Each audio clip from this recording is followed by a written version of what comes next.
sabay sa mga sandok na pumipilantik.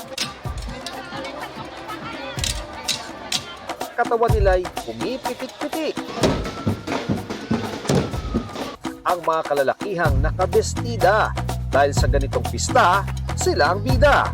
Aguman Sanduk Festival ng Minalin, Pampanga.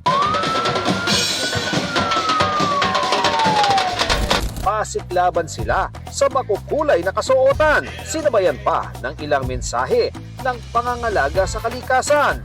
Pero pukpukan ng labanan hanggang sa pagandahan ng float. Tulad ng float na ginawang inspirasyon ang Sierra Madre, pati ang flood control scandal.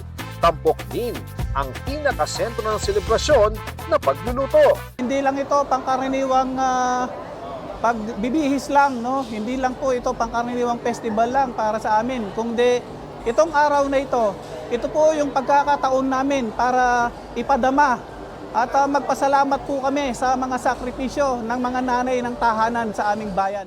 1930s nang simulan umano ang Aguman Sanduk Festival nang may isang grupo ng kalalakihan na nagsuot ng damit ng kanilang mga nanay at asawa para magpasaya at ipagluto ang mga kababayan sa gitna ng plaza.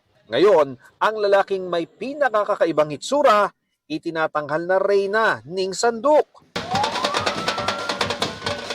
73 taon na ang kanilang tradisyon.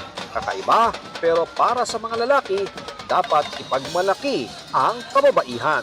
Ian Cruz nagbabalita para sa GMA Integrated News.